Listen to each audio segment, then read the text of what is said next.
ಇವಾಗ ಎಲ್ಲ ಬಂದಿದ್ದೀವಿ ವಿಧಾನಸೌಧ ಹತ್ರ. ಇಲ್ಲಿಂದ ನಮ್ಮ ಬ್ಲಾಗ್ ಸ್ಟಾರ್ಟ್ ಆಗ್ತಿದೆ. ಸಮಸ್ಯೆಗಳಿಗೆ ನಮಸ್ಕಾರ. ಇವತ್ತಿನ ವಿಡಿಯೋದಲ್ಲಿ ಕಂಪ್ಲೀಟಾಗಿ ನಾವು ಏನು ಮಹಾರಾಷ್ಟ್ರ ಟ್ರಿಪ್ ಮಾಡ್ತಿದ್ದೀವಿ. ಕಂಪ್ಲೀಟ್ ವ್ಲಾಗ್ ಇಲ್ಲಿಂದ ಶುರುವಾಗುತ್ತೆ. ಸೀರೀಸ್ ಆಗಿ ವೀಡಿಯೋಸ್ನ ಹಾಕ್ತೀವಿ. ನಮ್ಮ ಸತೀಶ್ ಅಣ್ಣ ಬಂದುಬಿಟ್ರು. Good morning bro. Good morning. ಯಾಕೆ ಲೇಟ್ ಆಗೋಯ್ತು ತುಂಬ? ಓ ಕ್ಯಾಬು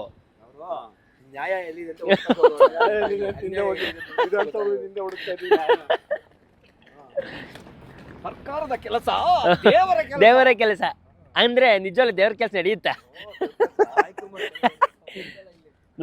ನನ್ನ ಮಗಳು ಕೇಳ್ತಿದ್ಲು, ಅಪ್ಪ ಇದು ದೇವಸ್ಥಾನನಾ ಅಂತ.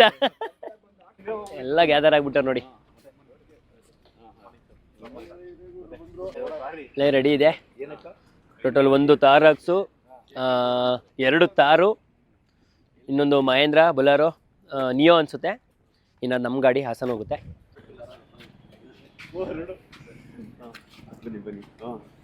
Security key ತಗೊಂಡ್ಬಿಟ್ಟವನೆ. ಅನಿಲ್ ಅಂತ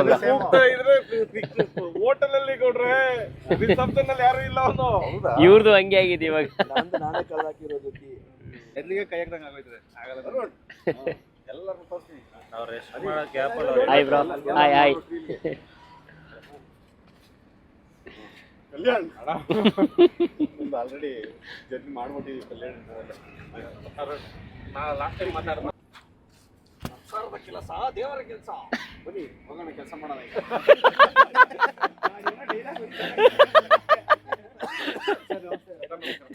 ಅಣ್ಣ ಎಷ್ಟು ಲಗೇಜ್ ತಂದ್ರಿ? ನಿಮ್ ಲಗೇಜ್ ಎಲ್ಲ ನೋಡ್ಬಿಟ್ಟು ನಮ್ ಲಗೇಜ್ ನೋಡ್ರಿ ಗಾಬರಿ ಆಗುತ್ತಾ ನಮ್ಗೆ ಅಂತ. 2 ಬ್ಯಾಗ್ ಇಷ್ಟು ತಪ್ಪನ ಬ್ಯಾಗ್ ಅವೇ.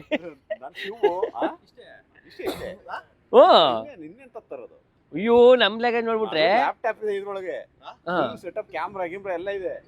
ಸುಟ್ ಕೇಸ್ ಒಂದು, ಅದರಲ್ಲಿ ಬಟ್ಟೆ, ಶೂಸು.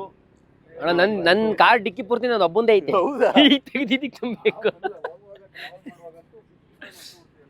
ನಂದು ತಗೊಂಬಂದ್ಬಿಡ್ತೀನಿ ಒಂದೇ. ಸೊ ಇವಾಗ ನನ್ನ ಲಗೇಜ್ ಏನಿದೆ, ನನ್ನ ಲಗೇಜ್ ಕೂಡ ಗಾಡಿಗೆ ಲೋಡ್ ಮಾಡಿಬಿಡೋಣ. ಸೊ ಇಲ್ಲಿಂದ ಡೈರೆಕ್ಟು ದಾವಣಗೆರೆ ಸ್ಟಾಪ್ ಅಂತ ಹೇಳಿದ್ದಾರೆ. ದಾವಣಗೆರೆಗೆ ಹೋಗಿ ದಾವಣಗೆರೆಯಲ್ಲಿ ಡೈರೆಕ್ಟಾಗಿ ಟಿಫನಿಗೆ ನಿಲ್ಲಿಸ್ತಾರೆ. ಟಿಫನ್ ಮಾಡಿಕೊಂಡು ಡೈರೆಕ್ಟಾಗಿ ಅಲ್ಲಿಂದ ಮತ್ತೆ 950 ಕಿಲೋಮೀಟ್ರು ಒಂದೇ ಸಿಂಗಲ್ ಸ್ಟ್ರೆಚ್ಚಲ್ಲಿ ಜರ್ನಿ ಮಾಡಬೇಕು ಅಂತ ಹೇಳ್ತಾ ಇದ್ದಾರೆ. ಸೊ ಕಂಪ್ಲೀಟಾಗಿ ನಮ್ಮ ಜರ್ನಿನ ಬಗ್ಗೆ ಕಂಪ್ಲೀಟ್ ವೀಡಿಯೋಸ್ನ ಮಾಡ್ತೀನಿ. ಸೀರೀಸ್ ವೈಸ್ ಇರುತ್ತೆ, ಅಂದರೆ ಪಾರ್ಟ್ ವೈಸ್ನ ಮಾಡ್ತೀವಿ. ಯಾಕೆ ಅಂತಂದರೆ ಕಂಪ್ಲೀಟಾಗಿ ನಾವು 10 ಡೇ ಟ್ರಿಪ್ ಮಾಡ್ತಾ ಇರೋದ್ರಿಂದ 10 ದಿನದ ವ್ಲಾಗ್ಸ್ ಏನಿರುತ್ತೆ ಕಂಪ್ಲೀಟಾಗಿ ನಮ್ಮ ವಿಡಿಯೋದಲ್ಲಿ ಆಗ್ತಾ ಹೋಗ್ತೀನಿ. ಸೊ ಎಲ್ಲ ನಿಮಗೆ ಕ್ವಾಲಿಟಿ ವೀಡಿಯೋಸು ನಮ್ಮ ಚಾನಲಲ್ಲಿ ಇವತ್ತಿನ ಸಿಗ್ತಾ ಹೋಗುತ್ತೆ.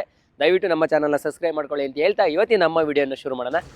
ಅಂತೂ ಇಂತೂ ಫುಡ್ ಹತ್ರ ಬಂದಾಯಿತು. ಈಗ ಟಿಫನ್ ಮಾಡೋ ಅಂಥ ಸಮಯ. ಸೊ ಇಲ್ಲಿ ಟಿಫನ್ಗೆ ನಾನು, ಸತೀಶ್ ಅಣ್ಣ ಮತ್ತು ಎಲ್ಲರೂ ಕೂಡ ಬಂದಿದ್ದೀವಿ. ಸೊ ಸತೀಶ್ ಅಣ್ಣಲ್ಲಿ ಕೂತಿದ್ದಾರೆ. ಸೊ ನಾನು ಕಂಪ್ಲೀಟಾಗಿ ಹೊಟ್ಟೆ ಹಸ್ತಿರೋದ್ರಿಂದ ಇವಾಗ ಇಲ್ಲಿಂದ ಟಿಫನ್ ಮಾಡಿಕೊಂಡು ಡೈರೆಕ್ಟಾಗಿ ನಾವು ನಮ್ಮ ಲೊಕೇಶನ್ 900 ಕಿಲೋಮೀಟರ್ಸ್ ಇದೆ, ರೀಚ್ ಆಗಲೇಬೇಕು. ಸೊ ಹಾಗಾಗಿ ಈ ಫುಡ್ ಬಂದಿದೆ. ಇಡ್ಲಿ ತಿನ್ಕೊಂಡು ಇಡ್ಲಿ ಮಾತ್ರ ತುಂಬಾ ಚೆನ್ನಾಗಿತ್ತು ಸ್ನೇಹಿತರೆ. ಒಳ್ಳೆ ಟೇಸ್ಟ್ ಮಾಡಿದ್ವು. ನಾನು ತಿನ್ನಕ್ಕೆ ಓಡಾಡ್ತಿದ್ದೀನಿ, ಅದು ಪ್ಲೇಟಿಂದ ಚಮಚಕ್ಕೆ ಬರ್ತಾನೆ ಇಲ್ಲ. ಸೊ ಅಂತೂ ಇಂತೂ ಪ್ರಯತ್ನ ಮಾಡಿ ಇಡ್ಲಿನ ತಿನ್ಕೊಂಡು ಇಲ್ಲಿಂದ ಹೊಡ ಅಂಥ ಸಮಯ. ಸೊ ತುಂಬಾ ಟೇಸ್ಟಿಯಾಗಿತ್ತು. ಸೊ ನಮ್ಮ ಕರ್ನಾಟಕದಲ್ಲಿ ಲಾಸ್ಟು 2 ಟೈಮ್ ಮಾತ್ರ ನಾವು ಫುಡ್ಡನ್ನ ತಿನ್ನೋಕ್ಕೆ ಸಾಧ್ಯ. ಯಾಕೆ ಅಂತಂದರೆ ನೆಕ್ಸ್ಟು ಮಹಾರಾಷ್ಟ್ರದಲ್ಲಿ ಎಲ್ಲಿ ಸಿಗೋಲ್ಲ. ಸೊ ಹಾಗಾಗಿ ಇಲ್ಲಿಂದ ತಿನ್ಕೊಂಡು ಹೊಡೋಣ ಬನ್ನಿ ಸ್ನೇಹಿತರೆ. ಓಕೆ, ಅಂತೂ ಇಂತೂ ನಾವು ನೈಟು ರೆಸಾರ್ಟಿಗೆ ರೀಚ್ ಆಗಿದ್ವು. ಸೊ ವೀಡಿಯೋನ ಕಂಟಿನ್ಯೂ ಮಾಡೋಕ್ಕಾಗಲಿಲ್ಲ. ಸೊ ಹಂಗಾಗಿ ನಾಳೆ ಎಪಿಸೋಡಲ್ಲಿ ಕಂಪ್ಲೀಟಾಗಿ ನಾವು ರೆಸಾರ್ಟಿಗೆ ಬಂದಿರೋ ಅಂಥದ್ದು, ರೆಸಾರ್ಟಲ್ಲಿ ಯಾವ ಥರ ಇದ್ವು, ಮತ್ತು ಇಲ್ಲೇ ರೆಸಾರ್ಟಿಂದ ನೆಕ್ಸ್ಟ್ ಟ್ರಿಪ್ ಎಲ್ಲಿ ಮಾಡಿದ್ವು ಅನ್ನೋದನ್ನು ನಾಳೆ ವೀಡಿಯೋದಲ್ಲಿ ತೋರಿಸ್ತಾ ಇದ್ದೀನಿ. ದಯವಿಟ್ಟು ನಾಳೆ ವೀಡಿಯೋನ ನೋಡಿ ಅಂತ ಹೇಳ್ತಾ ಈ ವಿಡಿಯೋನ ಇಲ್ಲಿ ಮುಗಿಸ್ತಾ ಇದ್ದೀನಿ. ಇದೇ ಥರ ನಮ್ಮ ವೀಡಿಯೋಗಾಗಿ ನಮ್ಮ ಚಾನಲ್ನ ಫಾಲೋ ಮಾಡ್ಕೊಳ್ಳಿ ಅಂತ ಹೇಳ್ತಾ ಈ ವಿಡಿಯೋನ ಮುಗಿಸ್ತಾ ಇದ್ದೀನಿ. ನಮಸ್ಕಾರ ಸ್ನೇಹಿತರೆ, ಬಾಯ್ ಬಾಯ್.